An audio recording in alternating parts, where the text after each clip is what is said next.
तो आदाब, नमस्कार, गुड इवनिंग, सत श्री अकाल। एक बार फिर आप तमाम लोगों का स्वागत है। तो पूरी फैमिली अच्छी होगी, अपना ख्याल रख रही होगी। सिर्फ अपने देश में ही फेक या फर्जी इनकाउंटर नहीं होता, बहुत सारे ऐसे कहानियां आपको सुना चुका हूं, आपने सुन भी रखा है। अपने पड़ोसी देश पाकिस्तान में भी ऐसा बहुत हुआ है। और आज जिस एनकाउंटर की या जिस बदमाश की कहानी सुनाने जा रहा हूं, मुझे लगता है कि ऐसा और या इसके बाद फिर दोबारा लेकिन नहीं हुआ। ये बात भारत और पाकिस्तान के बंटवारे के अगले 10 सालों के अंदर की है। 1947 में हम आजाद हुए और उसके साथ ही पाकिस्तान अलग देश बना। पाकिस्तान के लाहौर में नाम भी देखिए क्या अजीब है, नाम है मोहम्मद शरीफ। और कहते हैं कि लाहौर में इससे बड़ा कोई गुंडा न उससे पहले न उसके बाद कोई पैदा हुआ। तो मोहम्मद शरीफ मतलब शरीफ इंसान लाहौर के इस्लामिया पार्क इलाके में रहा करता था। और बचपन ठीक ठाक था, बहुत ज्यादा अमीर भी नहीं था। एक छोटा भाई था। एक बार एक मेला लगा लाहौर में, उस मेले में ये अपने छोटे भाई के साथ गया। उस मेले में किसी और दूसरे ग्रुप में जो लड़के थे उनसे झगड़ा हो गया और उस झगड़े के दौरान दूसरे ग्रुप के लोगों ने शरीफ के छोटे भाई का कत्ल कर दिया। अब जब कत्ल किया उसकी आंखों के सामने हुआ, 8 दिन तक उसने उस कातिल को ढूंढा और 14 साल की उस वक्त उसकी सिर्फ उम्र थी। और ये बात है 1954 की, मतलब पाकिस्तान को बने हुए अभी करीब 7 साल ही हुए थे। तो 14 साल उसकी उम्र थी, यानी 14 साल के हिसाब से अगर देखें तो वो आधा इंडियन भी था, क्योंकि बंटवारे के बाद वो पाकिस्तान में रहा। तो भाई का कत्ल हो गया। 8 दिन तक वो अंधाधुन बेतहाशा एक 14 साल का लड़का बच्चा अपने भाई के कातिल को ढूंढ रहा है। और आखिरकार 8वें दिन वो कातिल उसे मिल जाता है और वो अपने हाथों से उसे मार डालता है। 14 साल की उम्र में उसने पहला कत्ल किया अपने छोटे भाई की मौत का बदला लेने के लिए। अब चूंकि इससे पहले कोई जुर्म किया नहीं था, बाकी तजुर्बा नहीं था, पेशेवर क्रिमिनल नहीं था। कत्ल करने के बाद कुछ लोगों ने लगे हाथ पकड़ लिया, पुलिस आई, फिर पुलिस के हवाले कर दिया। पुलिस वालों ने उसे जेल भेज दिया। अब उसे सुकून था कि उसने अपने भाई की मौत का बदला ले लिया है। लेकिन जेल जाने के बाद कहानी पलट गई। जब वो जेल पहुंचा तो पता चला कि जिसे उसने अपने हाथों से मारा है वो तो एक मोहरा था। उसके भाई को कत्ल करने का इशारा करने वाला कोई और था, और वो एक और बड़ा गुंडा था। अब इस गुंडे का नाम भी बड़ा अजीब, जैसे ये शरीफ। उस गुंडे का नाम था अच्छा शौकर वाला। तो वो शरीफ था और ये अच्छा था। तो पता चला जेल के अंदर कि उसके भाई का असली कातिल वो नहीं है जिसको वो मारकर यहां जेल में पड़ा हुआ है, बल्कि असली कातिल तो बाहर आजाद घूम रहा है जिसने इशारा दिया, और उसका नाम है अच्छा शौकर वाला। अब उसने पता करना शुरू किया कि वो कहां है, क्या है। अब अच्छा शौकर वाला की कहानी ये थी कि वो लाहौर का एक और गुंडा था, और अपने यहाँ जैसे नेता लोग बाहुबलियों का, गुंडों का अपने फायदे के लिए इस्तेमाल करते हैं, तो अच्छा शौकर वाला का भी उस वक्त इस्तेमाल एक पॉलिटिशियन कर रहे थे, और उनका नाम था अमीर मोहम्मद खान। ये पश्चिमी पाकिस्तान के गवर्नर हुआ करते थे। तो जब भी इनके खिलाफ कोई विरोध प्रदर्शन हो या फिर कुछ ऐसी चीज, तो अच्छा शौकर वाला का इस्तेमाल करता और वो उन सबको दबा देता, उनकी आवाज को। कई लोग तो ये भी कहते थे कि अच्छा शौकर वाला छोटा गवर्नर है, मतलब अमीर खान के बाद असली में गवर्नर वही है। तो तूती बोला करती थी। अब उधर जेल के अंदर शरीफ बंद, और कातिल के बारे में पता चला कि वो बाहर आजाद है। अब वो बेचैन, क्या करे। नसीब ने उसका साथ दिया, चूंकि जब उसने कत्ल किया उम्र 14 साल थी। अंग्रेजों का कानून वहां भी लागू था, जो अपनी आईपीसी टाइप की सारी चीजें थी, जो जिसमें बदलाव किया गया। तो कुछ वक्त के बाद ही वो जेल से बाहर आ गया।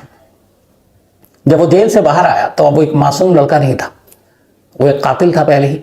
अब 14 साल के बाद बालिग हो चुका था, उसके हाथ से खून हो चुका था। मोहल्ले के लोगों को मालूम था कि अब ये एक दादा टाइप है, और उसने अपने इस बदले हुए व्यवहार या बदली हुई जो उसकी पूरी शख्सियत, पर्सनैलिटी थी, उसका फायदा उठाना शुरू किया। उसने अपने उसी मोहल्ले के कुछ लड़कों को अपने साथ मिलाया और उनका एक गैंग बनाया। अब गैंग बनाकर ये लूटपाट शुरू कर दिया इसने। धीरे धीरे इसका आतंक बढ़ता गया। अब इसका नाम शरीफ से सीधे एक गुंडों के इसको अलग अलग नाम चाहिए था, तो शरीफ नाम से इसको नया नाम पड़ा जग्गा। जग्गा गुर्जर, पाकिस्तान में भी गुर्जर होते हैं। तो अब जग्गा गुर्जर का आतंक मोहल्ले में बढ़ता जा रहा था। इसके बाद ये लाहौर के एक मोहल्ले से दूसरे मोहल्ले, दूसरे से तीसरे मोहल्ले तक पहुंचने लगा। फिर एक दौर ऐसा आया कि अब लोग डर के मारे इसको पैसे देने लगे। ये जिस इलाके में इसको लोग जाते हैं वहां एक चीज ही कहते बस कि जग्गा के आदमी है। तो इसने शुरुआत की, लाहौर में एक बकरे की मंडी लगती है, तो कसाई रहा करते हैं सारे। उसने कहा कि आज के बाद हर बकरे पर 1 रुपया जग्गा के नाम पर जाएगा। अब वो पूरी मंडी से 1 रुपया कलेक्ट किया जाता है, सैकड़ों हजारों बकरे की वहां पे सौदेबाजी हुआ करती। तो पूरे मंडी से अब उसे जग्गा टैक्स जा रहा है। धीरे धीरे ये जग्गा टैक्स पूरे लाहौर में एक तरह से सुर्खियों में आ गया कि एक शख्स है जो जग्गा है, जिसका नाम गुंडा है, और उसके नाम पे टैक्स लिया जाता है, उसका नाम है जग्गा टैक्स। उसके बदले में बहुत लोगों की वो मदद भी करता है। कहते हैं आज के दौर में भी 2023 में पाकिस्तान में जग्गा टैक्स लोग भूले नहीं है। जब भी कोई ऐसा गुंडा खड़ा होता है और इस तरह से जबरन वसूली करता है तो अपने आप उसका नाम पड़ जाता है जग्गा टैक्स है ये। तो 1960s का जग्गा आज भी पाकिस्तान में जिंदा है ऐसे गुंडों के लिए। तो पूरे लाहौर में अब जग्गा और जग्गा टैक्स बदनाम हो चुका था, यह मशहूर हो चुका था। अब उसने लोगों से वसूली करनी शुरू की, जो लोग खिलाफ होते उनको मारना शुरू किया, बहुत सारे कत्ल कर डाले। धीरे धीरे उसका रसूख बढ़ने लगा, उसका आतंक बढ़ने लगा। पुलिस भी उसके बहुत सारे लोग मिले हुए थे, पुलिस में भी वो पैसा देता। फिर ये भी कहते थे जो जग्गा टैक्स वसूलता था उसमें बहुत सारी महिलाओं की, बेवाओं की मदद करता था, तो अपने आप को रॉबिन हुड भी बनाने लगा। धीरे धीरे वक्त बीतने लगा और जग्गा गुर्जर का आतंक बढ़ता जा रहा था और लाहौर में उसके आसपास कोई फटकने वाला भी नहीं था। इतना बड़ा कद उसका हो चुका था। पुलिस प्रशासन, सरकार सब बेबस नजर आ रही थी और ये सब कुछ ठीक ठाक चल रहा था। लेकिन फिर तभी एक रोज उसकी बदनसीबी का दौर शुरू होता है जहां से उसके एनकाउंटर की स्क्रिप्ट लिखी जाती है। होता यह है कि एक रोज एक डिप्टी कमिश्नर, जो कि इससे पहले लाहौर के बाहर पोस्टेड थे, वो डिप्टी कमिश्नर, उनका तबादला लाहौर हो गया। अब वो लाहौर आते हैं और लाहौर आने के बाद इनका नाम था फतेह मोहम्मद खान। तो ये डिप्टी कमिश्नर थे लाहौर के नए नए। ये लाहौर आए और लाहौर में पहला दिन था इनका। जब ये पहला दिन आए तो लाहौर के अंदर इनकी गाड़ी दाखिल हुई।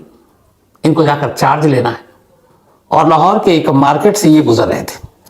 और जब वो मार्केट से गुजर रहे थे तो उन्होंने देखा कि एक फल वाला खड़ा हुआ। इन्होंने गाड़ी रोकी कि चलो कुछ फल वल ले लेते हैं। डिप्टी कमिश्नर ने जब गाड़ी रोकी और जैसे ही वो फल वाले के ठेले वाले के पास जाने लगे, तभी अचानक देखा कि एक बड़ी तेजी से एक दूसरी गाड़ी आकर रुकी। उस गाड़ी से एक शख्स उतरा। ठेले वाले ने उसको देखा और उसने दूर से सलाम किया झुककर। उसने भी हाथ लहराते हुए जवाब दिया। अब ये डिप्टी कमिश्नर खड़े में, इनकी गाड़ी भी है, लेकिन ठेले वाले ने डिप्टी कमिश्नर को नजरअंदाज कर दिया। उस गाड़ी से जो शख्स उतरा उसको देखते ही उसके पीछे पीछे 5-6 लोग और उतरे गाड़ी से। अब उन लोगों ने 4-5 फलों की पेटियां अपने गाड़ी में रखी, कुछ शरबत की बोतलें भी थी उसी ठेले पर, वो भी रखी और गाड़ी में ये सब रखकर वो गाड़ी रवाना हो गई। अब डिप्टी कमिश्नर को देखकर बड़ा अजीब लगा। उन्होंने देखा कि एक तो मैं आया हूं, ठेले वाले ने मुझे जरा भी भाव नहीं दिया, दूसरा ही अचानक गाड़ी आई, बड़े लहरा के इसने सलाम का जवाब दिया, उसका लोग उतरे, पेटियां चढ़ी, बोतलें रखी गई और गाड़ी 1-2-3 बिना पैसा दिए हुए। तो बड़े हैरान परेशान वो ठेले वाले के पास गए और उन्होंने पूछा। ठेले वाला उनको जानता भी नहीं कि कौन है। बोला भाई ये जो लोग थे ये कौन है, बिना पैसे दे गया आपसे सारा सामान ले गए। तो ठेले वाले ने कहा कि लगता है आप लाहौर में नए आए, वरना आप ये सवाल नहीं करते। बोला वो जो शख्स सबसे आगे बैठा था जिसे मैंने झुक के सलाम किया था, उसका नाम है जग्गा गुज्जर। बोला लाहौर में रहना है, सांस लेना है तो उसकी मर्जी जरूरी है, तो आइंदा कभी आप टकरा जाए तो गलती से रास्ता बदल लेना। अब डिप्टी कमिश्नर, इसने एक लाइन ये भी कही कि इस पूरे लाहौर में अगर किसी की हुकूमत और बादशाहत है तो उसी की है। अब डिप्टी कमिश्नर लाहौर में पहले दिन और पहले ही दिन एक ठेले वाले से ये सुन रहे हैं कि एक शहर की पूरी कमान या पूरा निज़ाम वो किसी पुलिस प्रशासन से नहीं बल्कि एक गुंडे के हाथ में है। बात बड़ी अजीब लगी। अब वो क्या करें, परेशान। उन्होंने कहा कि अब दफ्तर जाने की बजाय नज़दीकी पुलिस स्टेशन चलते हैं। तो लाहौर में एक पुलिस स्टेशन है जिसका नाम है मोजांग पुलिस स्टेशन। उन्होंने उस ठेले वाले से उस पुलिस स्टेशन का रास्ता पूछा और सीधे उस पुलिस स्टेशन में पहुंच के गाड़ी रोकी। वहां गए, वहां एसएचओ साहब बैठे थे। एसएचओ साहब को उन्होंने अपना परिचय दिया। बोला मैं इस शहर का नया डिप्टी कमिश्नर। एसएचओ भी खड़ा हो गया। फिर उन्होंने कहा कि ये बताए ये जग्गा गुर्जर कौन है, इसकी कहानी क्या है। तो उसने कहा क्या हुआ। बोला अभी मैं आया, मैंने एक ठेले के पास अपनी गाड़ी रोकी और अचानक एक दूसरी गाड़ी रुकी और मैंने देखा कि उसने सारे पेटियां अपनी गाड़ी में डाली और वो उसके बाद बिना पैसे दिए हुए चला गया। और ठेले वाले ने मुझसे कहा कि यही शहर का असली बादशाह है। तो एसएचओ बोलता है डिप्टी कमिश्नर को, साहब आपसे को तो गलतफहमी हो गई है, ऐसा कुछ नहीं है, ये ठेले वाला बेवकूफ होगा। उन्होंने कहा कि अगर कोई और कहता तो मैं शायद भरोसा नहीं करता, मैंने अपनी आंखों से ये सारी चीजें देखी हैं, मैं कैसे इसको नजरअंदाज कर सकता हूं। एसएचओ समझाता रहा कि ये सब धोखा है, आपकी आंखों का गलतफहमी है, कोई ऐसा नहीं है कि बिना पैसा दिए हुए ले जाओ। ये बोले नहीं मैंने देखा। तो एसएचओ को लगा कि जब डिप्टी कमिश्नर मान नहीं रहे तो उसने कहा अच्छा आप चलिए मेरे साथ उस ठेले वाले तक। अब एसएचओ डिप्टी कमिश्नर को अपने साथ गाड़ी में बिठाकर उसी बाजार में ले जाता है, जो ये बाजार भी मोजांग में था, और वहां जाकर उस ठेले वाले के करीब पूछता कौन, तो वो बताते ये ठेले वाला। उसके बाद जाता और एसएचओ पूछता कि क्या कोई तुम्हारे पास कोई शख्स जो जग्गा नाम का बंदा था वो आया और तुमसे बिना पैसे दिए हुए तुम्हारे फल और सारी चीजें ले गया। ठेले वाला एसएचओ को वैसे ही पहचान गया वर्दी में, बोला नहीं साहब बिल्कुल भी नहीं। अब डिप्टी कमिश्नर हैरान कह रहे हैं कि अभी तो हुआ। तो उन्होंने कहा कि अरे अभी मेरे सामने हुआ, मैंने तुमसे पूछा और तुमने मुझसे ये नसीहत दी थी कि इस शहर में रहना है तो इसको आप देख कर रहना, क्योंकि ये असली बादशाह यही है इस शहर का, और अभी आप मुकर रहे हो। बोला नहीं आपको धोखा होगा साहब, उसने पैसे दिए थे, हम छोटे मोटे व्यापारी लोग हैं, बिना पैसे कैसे बांटते रहेंगे तो घर कैसे चलेगा। उसने पैसे दिए, आपने देखा नहीं, और बिना पैसे दिए हुए वो नहीं गया। डिप्टी कमिश्नर को बात समझ में आ गई कि ये लोग डरे हुए हैं और इसलिए झूठ बोल रहे हैं। लेकिन ये बात उनके मन में घर कर गई कि अगर इस शहर का हाकिम एक गुंडा हो तो फिर इस शहर में क्या नौकरी करना। वहां से वो अब सीधे एसएसपी के दफ्तर गए।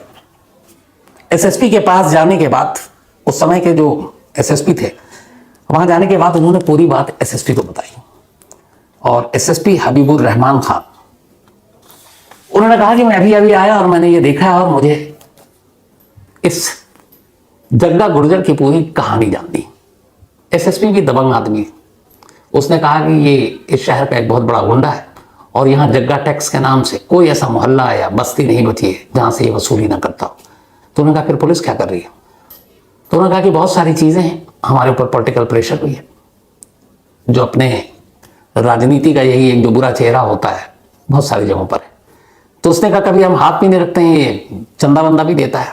तो उन्होंने कहा नहीं, अगर यही शहर का हाकिम और बादशाह है तो फिर हम लोग क्यों हैं यहां पर। तो मैं तो ये बर्दाश्त नहीं करूंगा कि इस शहर की कमान किसी गुंडे के हाथ में हो, तो इसका इंतजाम करना पड़ेगा। अब एक डिप्टी कमिश्नर और एक एसएसपी इशारों में बात कर रहे हैं कि इसका इंतजाम करना है, पर यह नहीं कि कैसे करना है। बात इशारों में खत्म हो गई, दोनों वहां से चले गए। अब ये बात, चूंकि जग्गा के मुखबिर भी पुलिस में थे, पेरोल पर पैसे देता था वो, उस तक बात पहुंची कि नए साहब आए हैं और तुम्हें ठिकाने लगाने की प्लानिंग की जा रही है। अब जग्गा को ये जब पता चला तो नेक्स्ट डे वो सीधे एसएसपी के दफ्तर पहुंचा और अपने नाम की एक पर्ची भिजवाई, मोहम्मद शरीफ उर्फ जग्गा। एसएसपी मिले उससे और उसने कहा कि देखिए मैंने अब ये सारी चीज़ें छोड़ दी हैं, बल्कि मैं आपके लिए मुखबरी भी कर सकता हूँ, जो हमारे देश के खिलाफ काम कर रहे हैं उनके बारे में जानकारी भी दे सकता हूँ। बस हमें पता चला ऐसे ऐसे आप लोग करने जा रहे हो तो हमारी जान बख्श दो। जो एसएसपी थे उन्होंने उसको जुबान देने से मना कर दिया। उन्होंने कहा देखो मैं कुछ नहीं कर सकता हूँ, तो बेहतर होगा तुम अपने आप देख लो। वहां से जग्गा निकला, समझ में आ गया कि अब क्या होगा, और इसी के बाद उसने अपनी जान बचाने के लिए कहा क्या करें। तो सबसे पहले तो ये था कि डिप्टी कमिश्नर यहाँ आया और ये सारी चीजें हो रही हैं तो उसको लाहौर छोड़ना चाहिए। उसने फौरन फैसला किया, लाहौर छोड़ दिया। लेकिन लाहौर छोड़कर कहां, तो उसे लगा कि जो पाक अधिकृत कश्मीर है हमारा, पीओके, जो हमारे कश्मीर का हिस्सा उन्होंने उस वक्त हड़प लिया, तो वो पीओके, उन्हें लगा कि जग्गा को लगा कि पीओके में हम सेफ है थोड़ा, क्योंकि वहां बहुत सारी चीजें थी उस वक्त, नया नया बंटवारा हुआ था और पीओके और अपने कश्मीर, मतलब बहुत सारी चीजें, एक तरह से पाकिस्तान से वो अपने आप को अलग ही मान रहा था। तो उसे लगा पीओके बड़ा सेफ है। अब वो लाहौर से भागकर पीओके पहुंच गया। पीओके जाने के बाद अब वो वहीं रह रहा है। पैसे वैसे उसके पास बहुत थे, लेकिन कुछ दिनों के बाद अब उसे लाहौर, उसकी गलियां और खासतौर पर वो अपनी मां से बहुत प्यार करता था, उसकी मां की याद आने लगी। अब इधर लाहौर पुलिस गुर्जर को ढूंढ रही है कहाँ है, क्योंकि उसको ठिकाने लगा, ये प्लान हो चुका है कि उसको एनकाउंटर करना और मार डालना है, क्योंकि लोगों के बीच में जो उसकी दहशत थी, उस दहशत को एक ही तरह से खत्म किया जा सकता था जब उसको मार डाला जाए। अब लाहौर पुलिस परेशान, वो ढूंढ रहे हैं जग्गा को, जग्गा है नहीं। फिर अचानक पता चला कि जग्गा इस वक्त पीओके में। अब उसे पीओके से लाहौर कैसे लाया जाए, ये एक अजीब उलझन थी। इसके ऊपर लाहौर पुलिस ने प्लानिंग की, जो एसएसपी थे उन्होंने प्लानिंग की कि उसको कैसे लाया जाए। तो ये 1960s का दौर था, और चूंकि पाकिस्तान भी नया नया बना था, बहुत सारे उनके पास मूलभूत सुविधाएं थी नहीं, बिजली का संकट हालांकि आज भी है, तब भी था। तो उसके लिए क्या होता था कि उनके बहुत सारे ट्रांसफार्मर ये सारे खराब होते थे। तो पाकिस्तान में ब्लैकआउट का एक रिहर्सल होता था कि अच्छा बिजली चली जाएगी तो ये होगा, तो मतलब शहर का हिस्सा अंधेरा हो जाता था, और बाकायदा इसकी पहले से अखबार में सूचना दी जाती थी कि कल इन इलाकों में ब्लैक आउट का रिहर्सल होगा। तो उस रिहर्सल के दौरान लोगों से कहा जाता था आप अपनी जरूरत के पानी वानी ये सब रख लीजिए, तो शायद पूरी रात लाइट ना आए, फिर कल आए इतने इतने घंटे के लिए। तो ब्लैकआउट की अखबार में सूचना दी जाती थी। अब एक प्लानिंग ये बनाई गई कि जग्गा को लाहौर लाने के लिए पीओके से, क्योंकि वो आएगा, उसे मालूम है कि पुलिस ढूंढ रही है, तो उसे एक ऐसा मौका दिया जाए जब उसे लगे कि अंधेरा हो रहा है और उसे कोई देखेगा नहीं, पहचानेगा नहीं, और वो अंधेरे में आए और अंधेरे में अपनी माँ से मिलकर चला जाए। और पुलिस तक की खबर थी कि माँ से मिलने को बेचैन है। अब लाहौर पुलिस ने और एडमिनिस्ट्रेशन ने मिलकर लाहौर में 2 दिन का ब्लैकआउट करने का प्लान बनाया। अमूमन 1 दिन का होता था, बट इस बार 2 दिन का, और अखबार में बाकायदा इसका प्रचार दिया गया। अब ये बात जग्गा के घर वालों तक भी पहुंची, ये बात बाकी के जगहों के भी अखबारों में खासतौर पर इश्तेहार छपवाया गया, और उसमें पीओके भी था। अब ये जब सारी चीजें हो गई, डेट करीब आ रहा है, लाहौर पुलिस तैयारी में है कि जग्गा आएगा और फिर काम करेंगे। पहला ब्लैकआउट नाइट गुजर गया, जग्गा नहीं आया। अब लगा कि यार जिसके लिए ये सारी कवायद कर रहे हैं, इतने लंबे चौड़े, इतने सारे सिविल डिफेंस और बाकी जो दूसरी एजेंसियां, बिजली विभाग, सबको मिला ली, और उनको पता ही नहीं कि ये क्यों हो रहा है, मकसद क्या है। अब आखिरी रात बची थी, लाहौर पुलिस इंतजार कर रही है। जो वहां के एसएसपी हबीबुर रहमान, वो अपनी पूरी तैयारी में है। जग्गा के घर के इर्द गिर्द सादी वर्दियों में पुलिस वालों की पूरी एक जाल बिछा दी गई, सब हथियार से लैस है। और यह है कि इनके पास मुखबिर से खबर भी आ गई कि जग्गा तक इस ब्लैकआउट की खबर पहुंच चुकी है। अब वो दूसरी रात और इंतजार। आखिरकार देर रात मुखबिर ने बताया कि एक शख्स छुपता छुपाता चेहरा छुपाया लाहौर की उसी इस्लामिया गली के अंदर जहां उसका मकान था, दाखिल हो रहा है। जैसे ही वो वहां दाखिल हुआ, इसके बाद गोलियां चलने की आवाज आई। उसके साथ उसका एक भतीजा भी था जो उसका राइट हैंड था। इसके बाद ताबड़तोड़ गोलियां चली। गोली चलने के बाद थोड़ी देर के बाद ये कंफर्म हो गया कि जग्गा गुर्जर मारा गया। अब ये पहला काम था, मारा गया, यही काम पुलिस का नहीं था। यह था कि जिस लाहौर में उसके नाम की इतनी दहशत है कि जग्गा टैक्स के नाम से पूरे पाकिस्तान में वो मशहूर हो चुका है, लोगों के दिलों से वो खौफ उसका कैसे निकाले। तो उसके लिए यह हुआ कि उसकी लाश को उसी सड़क पर रखा गया, और अगले दिन शहर वालों तक की खबर पहुंचा दी गई पुलिस और मुखबिरों के जरिए कि शहर का सबसे बदनाम और बदमाश और खूंखार जग्गा गुर्जर या जग्गा टैक्स जो वसूलता था, वो पुलिस की गोली से मारा गया। कहते हैं हजारों की भीड़ सिर्फ उसकी लाश देखने के लिए आई थी। 1960 की बात है ये। अगले दिन पाकिस्तान के हर अखबार में फ्रंट पेज पर जग्गा गुर्जर के एनकाउंटर की खबर थी। जब लोगों ने लाश देख ली तब उन्हें यकीन हुआ कि हाँ सचमुच मारा गया। और इसके बाद फिर उसके घर वालों को लाश दी गई और उन्होंने उसको दफनाया। लेकिन लोगों के दिमाग में ये तस्वीर क्लियर कर दी गई थी कि ये कोई धोखा नहीं है, सचमुच वो मर चुका है। और इसके बाद धीरे धीरे लोग उसके आतंक से उभरे। लेकिन इस एनकाउंटर की असली कहानी ये थी कि जो पुलिस ने बाद में बताई प्रेस कॉन्फ्रेंस करके, उन्होंने कहा कि जब उन्होंने देखा कि वो आ चुका है तो उसे ललकारा कि तुम सरेंडर कर दो, पर उसने वापस पुलिस पर गोली चलाई।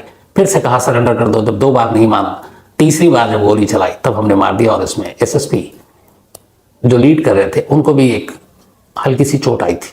अमूमन ऐसे एनकाउंटर में कई एक आध पुलिस वाले को हल्की सी चोट आती है, गोली छू कर निकल जाती है, तो उनको भी ये लगी। और बाद में सरकार ने इस एनकाउंटर में शामिल तमाम पुलिस वालों को 300 रुपए का इनाम दिया था उस वक्त 1960 में, 300 रुपीज। और ये जो एसएसपी थे जिनकी निगरानी में इस लाहौर के सबसे बड़े गुंडे का एनकाउंटर हुआ था, ये बाद में पुलिस विभाग में ऊंचे पदों पर गए। और कहते हैं कि जब बेनजीर भुट्टो प्राइम मिनिस्टर बनी तो एक बार नवाज शरीफ को जेल भेजा गया था। तो नवाज शरीफ को हथकड़ी लगाने वाले यही एसएसपी थे जिन्होंने जग्गा गुर्जर को गोली मारी थी। तो ये थी कहानी। लेकिन इसके बाद इस 70s, 80s और 90s में पाकिस्तान में जग्गा गुर्जर के नाम पर पंजाबी में बहुत सारी फिल्में बनी और सुपर डुपर हिट हुई। और आज भी वहां पर जब कोई इस तरह से जबरन वसूली करता है, गुंडागर्दी करता है, तो उस टैक्स को कोई और टैक्स नहीं कहा जाता, सीधे कहा जाता है जग्गा टैक्स ही। तो जग्गा बेशक मर चुका करीब 60 साल पहले, लेकिन उसका वो जो दिया हुआ है जग्गा टैक्स वो पाकिस्तान में आज भी जिंदा है। तो ये थी आज की कहानी।